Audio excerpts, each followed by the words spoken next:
Welcome to all. Myself Poonam Jaiswal and today is my topic hyperthyroidism. So finally, let's start hyperthyroidism. First, introduction. Hyperthyroidism is a hyperactivity of the thyroid gland with sustained increase in synthesis and release of thyroid hormone. Hyperthyroidism में thyroid gland से जो thyroid hormone का secretion होता है वो बहुत ज़्यादा hyper active हो जाता है और इसी को हम हाइपरथायरॉयडिज्म के नाम से जानते हैं. Next definition of hyperthyroidism. Hyperthyroidism is a set of disorder that involve excess synthesis and secretion of thyroid hormone by the thyroid gland which leads to the hypermetabolic condition of thyrotoxicosis. Hyperthyroidism condition में human body में जो thyroid gland से thyroid hormone का secretion होता है, specially T3 and T4, जिसका level increase हो जाता है. And sometimes hyperthyroidism thyrotoxicosis lead करता है. Thyrotoxicosis means an excess of the thyroid hormone in the body and these are called hyperthyroidism. Next, etiology. First one, ectopic thyroid disease. Ectopic thyroid disease means the thyroid tissue not located in the exact position. Means कि इसमें क्या होता है कि जो thyroid glands की tissues होती हैं वो अपने एज यूजुअल पोजिशन में लोकेटेड नहीं होती हैं, जिसकी वजह से थायराइड हार्मोन का लेवल इंक्रीज होने का चांसेस होता है. After that, Graves disease this is a auto immune disorder and its may also lead to hyperthyroidism. Next, multinodular disease. Multinodular disease, this is the disease where there are many lumps or nodules.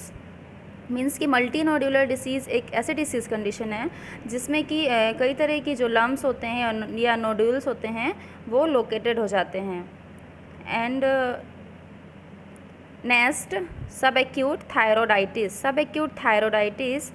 is a rare type of inflammation in the thyroid and caused by virus.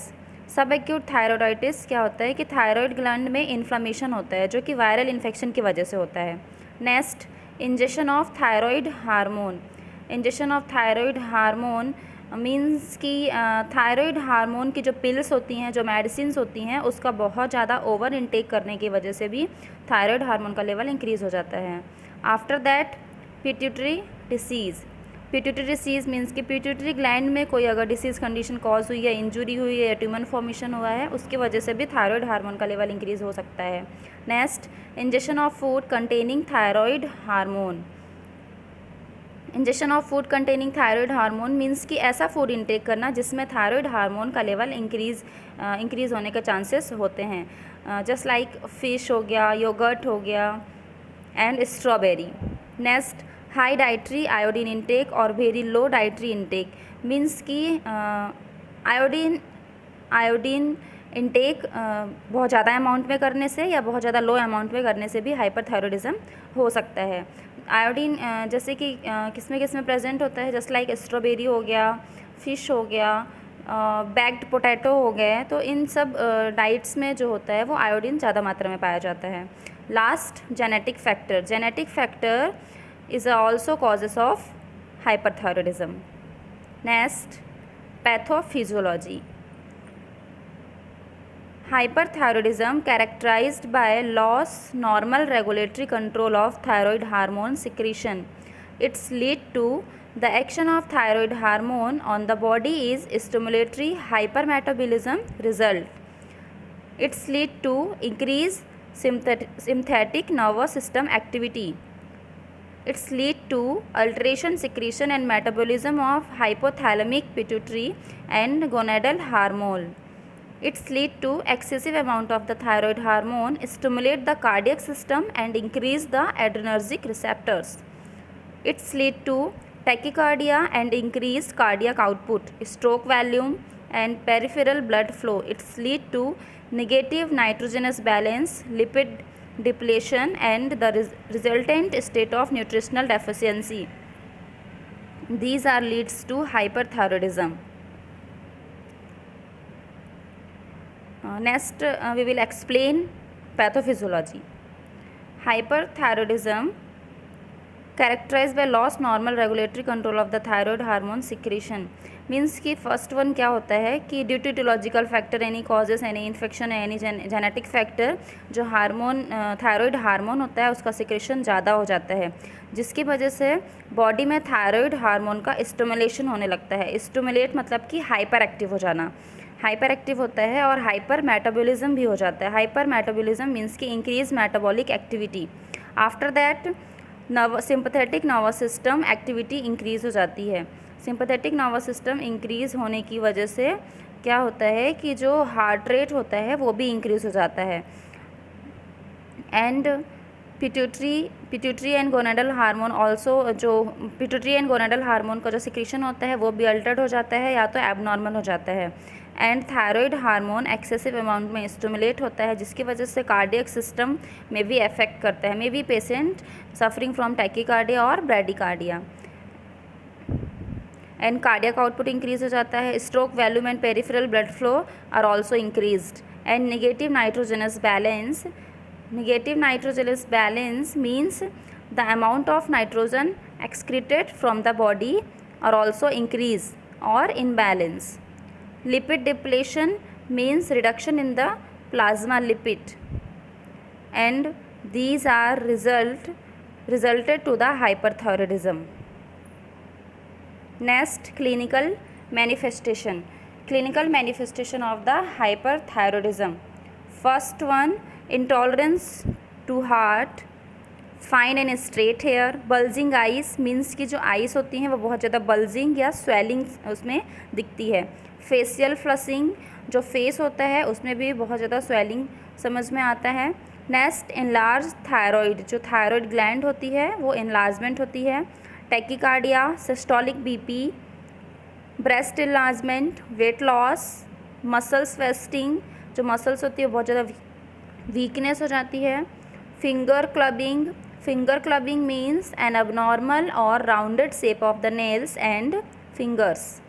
Trimmers means shaking और abnormal movement of the hand. Diarrhoea. Next, menstrual changes. These are the clinical manifestation of the hyperthyroidism. Next, investigation of the hyperthyroidism. First one, history and physical examination. By the history taking or physical examination we will find out the hyperthyroidism. Next, ophthalmic examination means कि eye checkup. Hyperthyroidism की वजह से ice में भी effect पड़ता है, जिस वजह से हमको आई चेकअप भी करना पड़ता है। Next, ECG electrocardiograph means hyperthyroidism होने की वजह से हार्ट में भी इफेक्ट दिखता है। समटाइम्स पेशेंट में बी सफ़र टैकीकार्डिया और bradycardia. Next, thyroid function test, particularly T3 and T4 hormone level checked in the thyroid function test. Next, thyroid releasing hormone stimulation test. इसमें जो थायराइड ग्लैंड होता है उसमें से थायराइड हार्मोन का जो रिलीजिंग है या सिक्रीशन है उसका टेस्ट करते हैं। Next, radio active iodine Uptake, this is a type of scan used in the investigation of thyroid problem, particularly hyperthyroidism.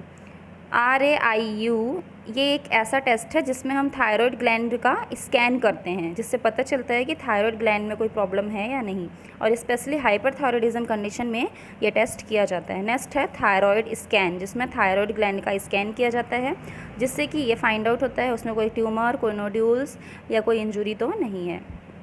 So these are investigation of the hyperthyroidism. Next, treatment is the first, radioactive iodine taken by mouth. Radioactive iodine is absorbed by your thyroid gland, where it causes the gland to shrink and symptoms to subside, usually within 3 to 6 months. Radioactive iodine इसलिए दिया जाता है क्योंकि hyperthyroidism होने की वजह से means की थायराइड ग्लैंड में अगर हाइपरथायरॉयडिज्म है तो वो धीरे धीरे क्या होता है कि श्रिंक हो जाता है, उसमें बहुत सारे सिम्टम्स से अराइज होने लगते हैं, जिसकी वजह से जो ग्लैंड होता है वो आयोडीन को एब्जॉर्ब नहीं कर पाता है, और इस वजह से पेशेंट को रेडियो एक्टिव आयोडीन मेडिसिन दिया जाता है। ये एक ओरल मेडिसिन है। Next, anti thyroid medication, These medication gradually reduce symptoms of hyperthyroidism by preventing your thyroid gland from producing excess amount of hormones. Anti thyroid medication के through हम क्या करते हैं कि पेशेंट में हाइपरथायरॉयडिज्म के जो सिम्टम्स होते हैं उसको प्रिवेंट करते हैं या तो कंट्रोल करते हैं. And these medication also include propylthiouracil and methimazole. These are the medicine of the anti-thyroid medication. Next, beta blockers. These drugs are commonly used to treat high blood pressure. They won't reduce your thyroid levels, but they can reduce a rapid heart rate and help prevent palpitation.